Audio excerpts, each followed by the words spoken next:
네, 안녕하세요. 오랜만에 또 책 읽어주는 스님이 돌아왔습니다. 네, 오늘은 비가 내려서 비 구경 각자 다 하시겠지만 저희절 장독대에 내리는 비 구경 해보시라고 이렇게 카메라 세팅을 했습니다. 예, 붓다의 삶이 내게 가르쳐 준 것들 절반 조금 못한 것 같은데요. 이어서 계속 하겠습니다. 오늘은 제6장 이 세상에는 나라고 할 만한 것이 없다. 페이지 136페이지. 소제목은 아트만의 뜻입니다. 인간은 괴로운 존재이다. 왜 인간은 괴로울까? 모든 것은 항상하지 않고 덧없는 것이기 때문이다. 다른 각도에서 보자면 내가 아닌 것을 나라고 간주하는 데에서 괴로움이 일어난다고 붓다는 말한다. 다시 말해서 본래 자기에게 속하지 않은 것을 자기에게 속한다고 착각하여 그에 따른 결과로 괴로움을 받는다는 것이다. 이 부분을 잘 받아들이고 이해하신다면은 되게 세상 사는 데에 있어서 마음이 되게 편안하게 살 수 있지 않을까라는 생각이 들어요. 왜냐하면은 우리는 뭐 나라고 하잖아요. 내 몸을 나라고 하는데 이 나라고 하는 내 몸도 지금 이 글에서는 내 것이라고 할 만한 것이 없다고, 내 것이 아닌데 내 것이라고 착각하는 것이라고 말하고 있잖아요. 우리는 내가 내 몸을 이끌고 다닌다라고 생각하지만 실질적으로 내 몸을 자유롭게 내 마음대로 할 수 있지는 않아요. 만약에 내가 내 몸을 마음대로 하고자 한다면 뭐 화장실 가고 싶지 않을 때 안 갈 수 있어야 되고, 또 밥 먹기 싫을 때는 며칠 동안에도 안 먹을 수 있어야 되는데, 우리는 밥을 안 먹으면 배가 고프잖아요. 배가 고프니까 어쩔 수 없이 먹는 거죠. 살기 위해서. 그렇기 때문에 내 몸을 내가 통제하는 것이 아니라 그냥 그 인연 따라서 내 몸이 흘러가는 대로 같이 사라지는 것이지, 내가 통제한다라고 생각하면 큰 착각인 거죠. 내 몸도 내게 아닌데 사람들은 또 내 몸 이외의 것들을 내 것이라고 착각해서 또 살고 있잖아요. 귀중한 뭐 도자기가 있다 봐요. 몇 천만 원, 몇 억짜리 도자기인데 그것을 내 것이라고 착각하고 살기 때문에 그 큰 돈의 가치가 있는 도자기가 깨어진다면은 아주 내 가슴이 억장이 무너지는 것 같은 감정을 느끼잖아요. 그 착각에 의해서 잠시 내가 돈을 주고 샀다 하더라도 잠시 내가 가지고 있는 인연에 의해서 보관하고 있는 것이지 그것이 나일 수는 없거든요. 그걸 나라고 생각하기 때문에 괴로운 거죠. 내가 깨어졌다, 내 돈이 없어졌다라고 생각하니까. 하지만 그냥 나와 인연돼서 있다가 인연이 다 돼서 깨어졌다라고 생각한다면은 뭐 어쩔 수 없는 거죠. 내 거라고 생각할 때의 아픔보다는 큰 충격은 없을 거예요. 이어서 읽겠습니다. 불교는 예부터 재범무화, 즉 모든 존재는 실체가 없다고 하는 존재론을 펼쳐왔는데, 원시불교 시절에는 나가 아니다, 즉 비아를 주로 이야기했다. 시대가 내려오면서 나는 존재하지 않는다, 즉 무아를 더 많이 이야기했으며 불교를 무아설로 특정짓게 되었다. 하지만 비아이건 무아이건 붓다 시절부터 같이 이야기해 왔던 것이 시간의 흐름에 따라 미묘한 뉘앙스의 차이가 생겼으며 오늘날에는 내가 없다는 무아는 자기 자신이 완전히 없어지는 것이라는 오해를 종종 불러 일으키고 있다. 비와 비아 아니비자에다가 나아자 내가 아니다. 이 몸은 내가 아니다. 저 물건은 내 것이 아니다. 이것이었는데 지금은 무아로 바뀌어가지고 내가 없다. 내 것이 없다. 뭐 이렇게 약간 뉘앙스의 차이가 좀 허무한 쪽으로 치우친 거겠죠.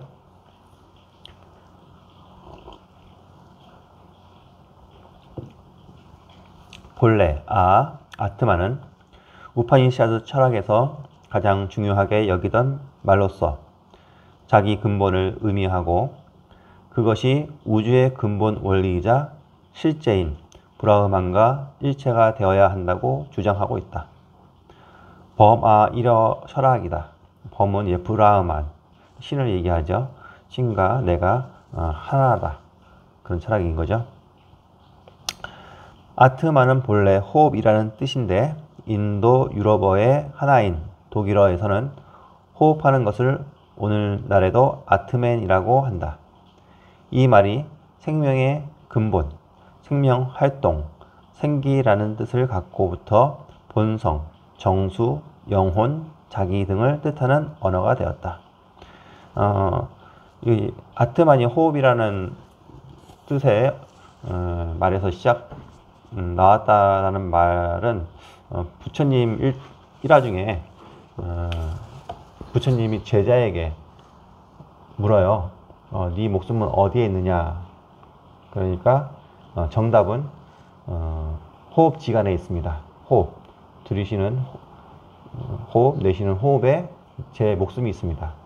만약에 들이쉬고 내뱉지 못하면은 죽는 것이고 또 내뱉고 들이쉬지 못하면 죽는 것이잖아요. 그만큼 내 목숨은 이 호흡에 있는 것이지 다른 데 있는 것이 아닌 거죠. 그래서 아마 그건 아트만이 호흡이라는 어원에서 시작되지 않았나 그런 생각이 드네요. 나 아님의 내용 비아 붓다는 나가 아닌 것을 나라고 보기 때문에 괴로움이 생긴다고 했다. 다시 말해 붓다는 첫째로 나가 아닌 것을 내 소유로 보는 것, 둘째로 나에게는 항상 머물고 변하지 않는 실체가 있다고 보는 것, 셋째로 나의 본질이라는 것이 있다고 보는 것을 부정하는 것이 비아의 내용이라고 설명한다.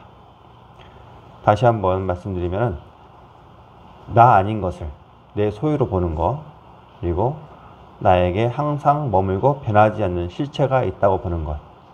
그러면은 내 몸은 항상 머물고 변하지 않죠. 우리가 태어나서 이렇게 자라는 것도 변하는 거잖아요. 뭐 물리학으로 보면은 7개월 전에 내 몸과 현재 내 몸의 세포는 완전히 바뀐다고 해요. 7개월 전의 세포와 지금 현재의 세포는 똑같지 않다는 거죠. 그러면은 7개월 전에 나와 지금의 나가 똑같다고 볼 수 없겠죠. 그런데 우리는 어릴 때의 나와 지금의 나는 똑같다고 생각하잖아요. 세 번째가 나의 본질이라는 것이 있다고 보는 것을 부정하는 것. 나의 본질이라는 것, 영혼이라는 것, 그런 것이 있다고 보는 것을 부정하는 것이 비아예요. 색, 물질의 형태는 무상하다. 무상한 것은 괴로움이다. 괴로운 것은 비아이다. 비아인 것은 나의 것이 아니다. 이것은 내가 아니다. 이것은 나의 아트만이 아니다. 올바른 지혜를 가지고 이 도리를 있는 그대로 관찰해야 한다. 상유다니까요. 색, 그러니까 어떤 모든 물질은 무상하잖아요. 무상한 것은 괴로움이고 괴로운 것은 내가 아니라는 거죠. 그러니까 모든 변화하는 것은 변화할 수 있는 것, 그런 것은 나다, 내 것이라고 할 수 없는 거죠.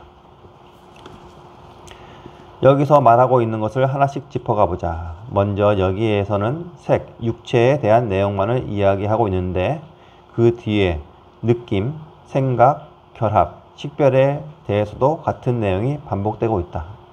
이 뒤에 나오는 느낌, 생각, 결합, 식별이라는 것은 이제 오온에서 색 말고 그 뒤에 네 가지 수상 형식을 이야기하죠. 이 구절은 매우 중요하다. 왜냐하면 붓다가 생각하고 있는 비하가 어떤 것인가를 알 수 있기 때문이다. 색은 무상하다. 두말할 나위 없는 말이다. 영원히 멸하지 않는 육체 같은 것은 없다. 무상한 것은 괴로움이다. 이것도 당연하다. 육체뿐만 아니라 세상 만물은 모두 변해가기 때문에 영원히 사라지지 말았으면 하고 원해도 뜻대로 되지 않는다. 사랑하는 사람과 언젠가는 헤어지지 않으면 안 되는 괴로움 등이 그 전형적인 예가 아닐까? 무상함으로 괴롭고 괴로움으로 무아이다. 이 부분은 생각대로 되지 않는 것이 어떻게 자기 본성이며 실체라고 말할 수 있겠는가? 괴롭다는 것은 변하지 않는 것이 아니며 처음부터 비하가 아닐까 하는 것이다.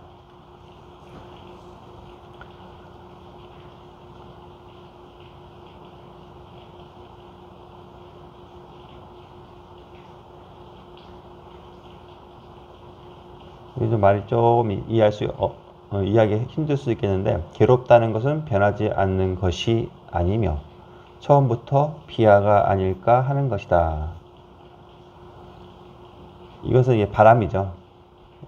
변하지 않길 바라는데 변하니까 괴로운 거고, 비하인데 비하가 아니길 바라기 때문에 괴롭다는 것이라고 이해하셔야 될 것 같아요. 그리고 비하인 것은 나의 것이 아니고 내가 아니고 이것은 나의 아트만이 아니라고 붓다는 말하고 있다. 붓다는 나는 존재하지 않는다고 하여 나 자체를 부정하지는 않는다. 붓다는 나의 소유라거나 항상 하고 변하지 않는 실체라거나 항상 하고 변하지 않는다는 나의 본질을 부정했던 것이다. 나 자체가 없는 건 아니지만은 이것이 내 소유일 수도 없고 또 항상 하고 변하지 않는 것이 아니고, 그리고 그런 본질이 있다는 것을 부정한 것이지 내 자체가 없다라고 부정한 것은 아니라는 말씀이에요.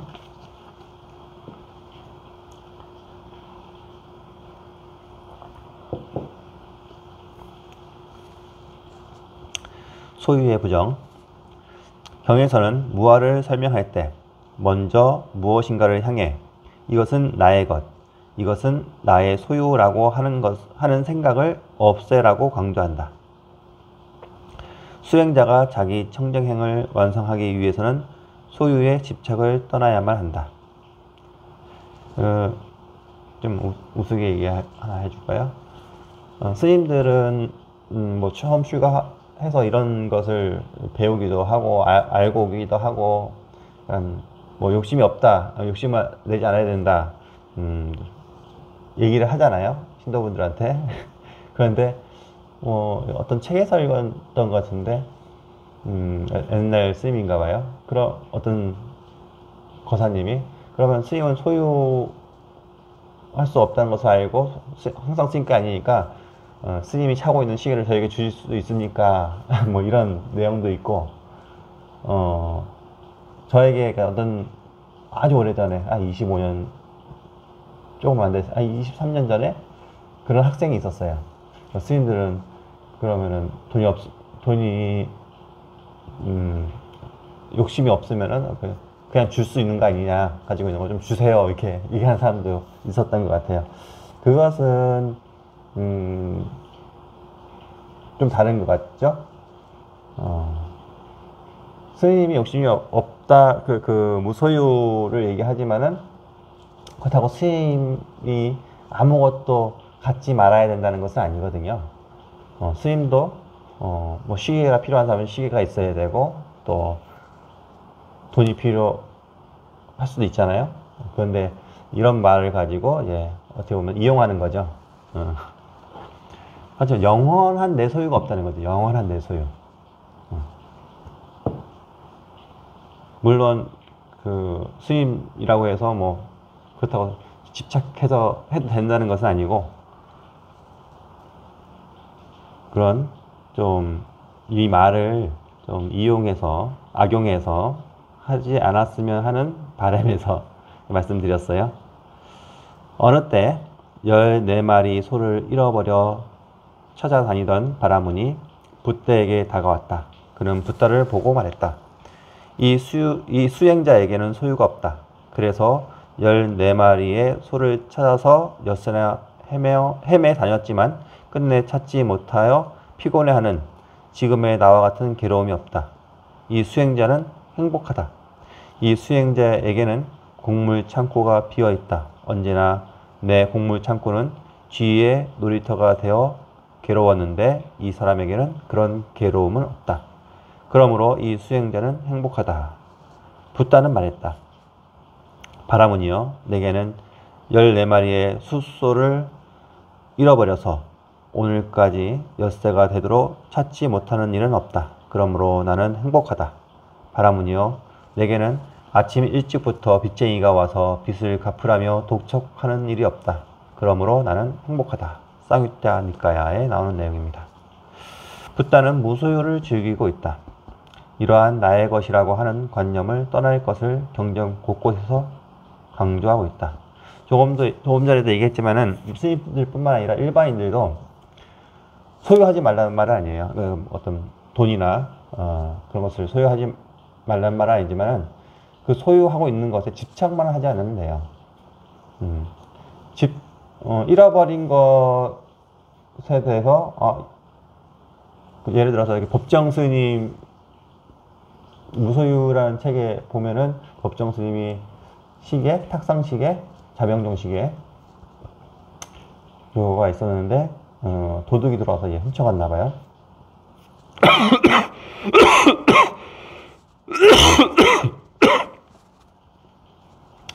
근데 자명종 시계인지 아니 다른 건지 좀 헷갈리긴 하는데 도둑이 들어와서 도둑을 당해서 그 없는 것이 현실이잖아요. 그 현실을 직시하면은 자명종 시계가 없어졌으니까 내 돈이 있으면 다음 날에 한번 사든가 아니면은 또 대체할 수 있는 것을 어떻게 생각해 보면 되죠. 근데 어떤 놈이 훔쳐갔어 하고 이제 그 잃어버린 것에 대해서 계속 생각하는 것은 집착이죠. 그러면 괴로움이거든요. 그 집착으로 인해서 괴로움을 달고 다니는 것이죠.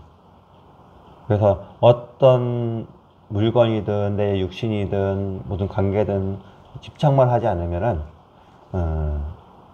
괴로움에서 벗어날 수 있는 방법이 될 수 있는데 사람들은 대체적으로 집착을 하고 살죠.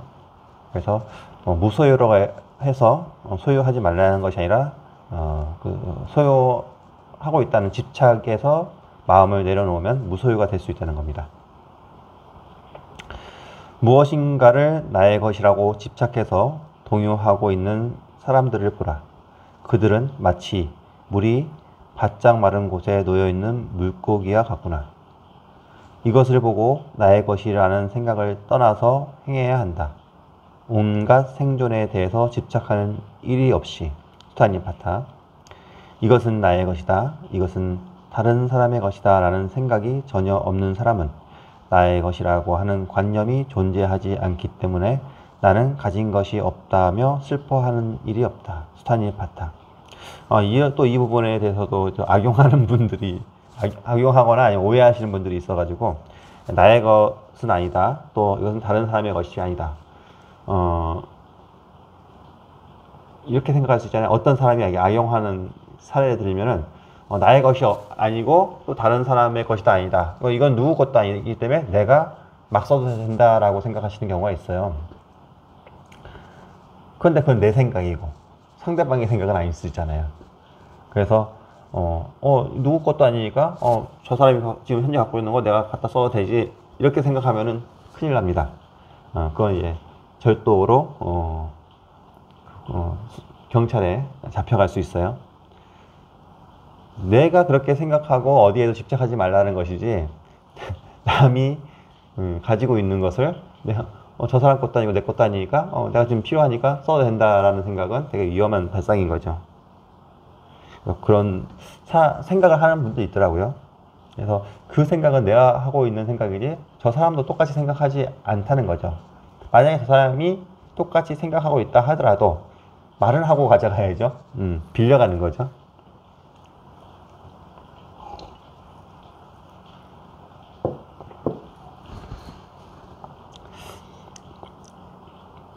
나의 것이라고 간주화하는 집착을 떠나서 모든 소유를 버린다고 하는 사고방식은 아주 오래전부터 바라문교에서도 있어 왔다. 일체의 소유물을 버리고 산속에 은거하는 일은 일종의 제사로서 베다 성전에 규정되어 있기 때문이다. 초기 우파니샤드에서도 유행자는 자손, 재산, 세간에 대한 욕망을 버리고 걸식하는 자로 규정되어 있다. 인도 고대로부터 전해 내려오는 이러한 전통을 붓다도 이어받고 있다고 말할 수 있다. 불교와 색깔이 어느 정도 비슷한 자이나교도 거의 동시대에 같은 지방에서 아주 유사한 것을 설하고 있다. 자이나교 성전인 아야랑가에는 나의 것이라고 하는 관념을 버리는 수행자는 소유 그 자체를 버린다. 그 성자는 해탈의 길을 보았다. 그에게는 소유는 존재하지 않는다라고 말하고 있다. 그리고 자이나교의 계율에서도 무소유를 노래하고 있다. 당시 뛰어난 사상에는 불교와 공통되는 가르침이 베풀어지고 있었다고 말해도 좋다. 그렇다면 왜 무소유를 설하는 것일까?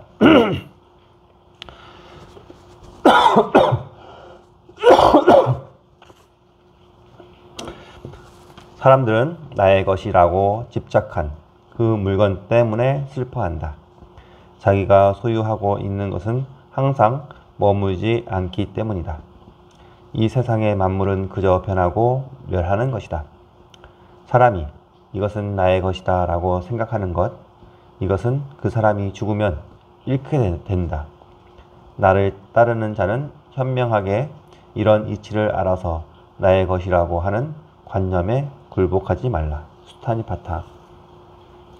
자기 소유라고 생각했던 것은 변하고 사라지게 마련이다. 따라서 영원히 나에게 속하는 것은 없다. 내가 죽으면 나의 소유물은 물론이요 나에게 속해 있다고 여겨왔던 이 세계는 전부 나를 떠나고 말 것이다. 인간은 자기의 생존욕을 중심으로 하여 자아의식을 구축하였고 그 자아의식을 바탕으로 자기 나름의 세계관을 만들어내고 있다. 이런 세계관 속에서 살아가고 있는 자는 이기적이고 배타적인 나이다. 이런 나를 아집의 나라고 부르고 고독한 나라고 부른다. 붓다는 이런 나를 배제하라고 요구한다. 특히 소유욕을 철저하게 없애라고 요구하는데 이 욕망은 인간의 가장 깊은 곳에 자리한 본질적인 집착 가운데 하나이기 때문이다. 여기에서 해방되려면 아주 엄청난 노력이 필요하다.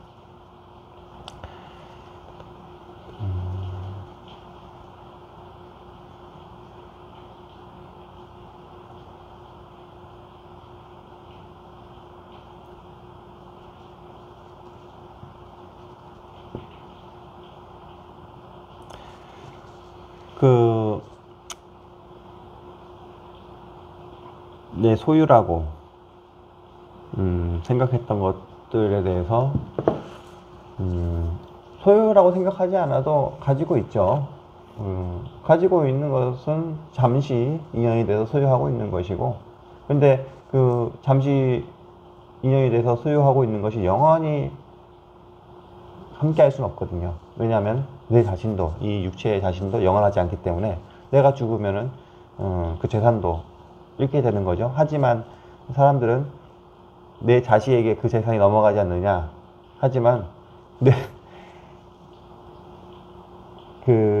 내 자식도 내 소유라고 생각하기 때문에 그렇게 생각하는 것 같아요. 근데 내 몸도 내 게 아닌데 내 자식이 내 거일 수 있을까요? 또한 그 재산, 내가 소유했던 재산을 자식들에게 당연히 뭐 법이 상속법이 있기 때문에 자식에게 가지만은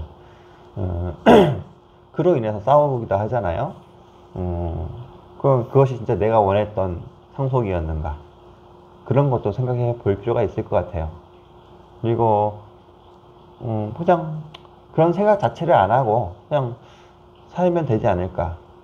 내가 소유라고 집착하면은 그걸 두고 가는 것도 괴롭고 그것 때문에 싸우는 것도 괴롭고, 하지만 그냥 뭐 내가 가지고 있다가 또 내 손을 떠나면은 내 게 아니잖아요. 그리고 언제든지 떠날 수 있고, 그리고 나 아닌 게 하나도 없죠, 세상에는. 내가 아니지만 나 아닌 것도 하나도 없는 거예요. 왜냐하면은 연기법 우리가 많이 배웠잖아요. 연기법에 의해서 내가 존재할 수 있는 거잖아요. 모든 존재가 있기 때문에 내가 존재하는 것이기 때문에, 존재할 수 있기 때문에 내가 가진 것도 또 그 나 아닌 모든 사람들에게 베풀어도 곧 나에게 베푸는 것이 아닐까. 내 자식에게만 베푸는 것이 아니라 남에게도 베푸는 것이 곧 나에게 베푸는 것이 될 수 있다라고 생각할 수 있을 것 같아요. 다음은 육체를 향한 집착. 소유욕과 함께 사람이 강하게 집착하는 대상으로는 육체를 들 수 있다. 우리가 보통 나란 무엇인가 하고 생각할 때면 이내 떠오르는 것이 바로 육체와 그 육체를 제어하고 있는 정신이다. 최근 과학적이라고 여겨지는 환원론이나 유물론에서는 정신도 뇌의 활동이라고 하여 결국 모든 것을 육체 활동으로 집약하는 경향이 있다. 그렇다면 나란 바로 육체를 가리키게 되며 이 육체를 아트만이라고 보는 견해에 도달해 버린다. 붓다는 육체를 부정하지는 않는다. 하지만 육체가 있다, 그것이 아트만이다 라고 집착하지 말라고 가르친다. 세존께서 말씀하셨다. 칼에 몸이 찔렸을 때 서둘러 칼을 뽑아 버리듯이 터번을 두른 머리에 불이 붙으면 황급히 불을 끄려고 하듯이 내가 있다는 견해를 버리기 위해 수행승은 주의를 기울이면서 편력해야 한다. 쌍유따 니까야.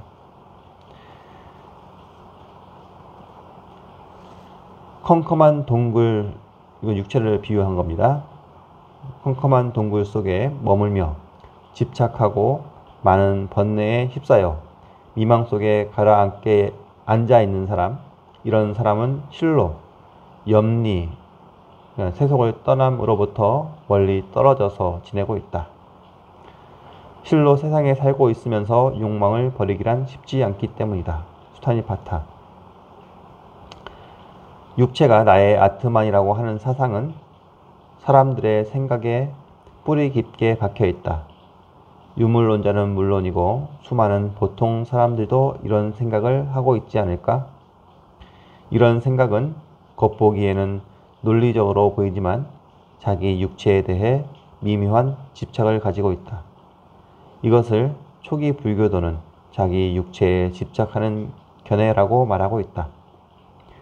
불교는 어디까지나 괴로움을 극복하는 것에 목적을 둔 실천 철학이다. 괴로움을 극복하려면 집착을 멈추라고 말한다. 해탈을 추구하는 사람은 그런 집착의 멈춤을 목표로 하지 않으면 안 된다. 육체에 대한 집착이 얼마나 뿌리 깊은가를 깨달으면 깨달을수록 생존을 향한 그릇된 집착이 그 속에 담겨 있음을 더 깊게 깨달아 간다. 그렇게 되면 필연적으로 청정행의 실천으로 나아가지 않을 수 없다. 이것이 사성제와 팔정도의 이치다. 결국 괴로움을 자각하면 뿌리 깊게 박힌 그릇된 집착을 자각하는 단계로 나아가며 이로 인해 팔정도를 실천하게 된다는 말이다. 오늘은 여기까지만 읽을까요? 예, 오늘 비 오는 주말인데, 비를 싫어하시는 분도 있고, 좋아하시는 분도 있겠죠. 근데 싫다는 것에도 집착하지 말고, 좋다는 것에도 집착하지 않으면 그냥 비가 내릴 뿐입니다. 빗소리가 좋지도 않고, 싫지도 않고, 그냥 들릴 뿐이죠. 세상도 마찬가지로 그냥 그럴 뿐이지 좋고 나쁜 것은 없다는 가르침이 불교의 가르침이에요. 나라는 집착 말고 물론 나라는 집착에서부터 그런 모든 분별 집착이 있어요. 그래서 나다, 내 것이다, 내 감정이다, 내 생각이다 라는 고집을 버리시면은 그냥 세상은 비가 오는 대로, 날이 개인 대로, 더우면 더운 대로, 추우면 추운 대로 그냥 그럴 뿐 이니까 그냥 지금 있는 그대로 내가 보는 것, 듣는 것에 그런 것을 만끽하고 사시면은 좋지 않을까 생각됩니다. 예, 주말 잘 보내시고 다음에 또 뵙겠습니다. 수고 많으십시오.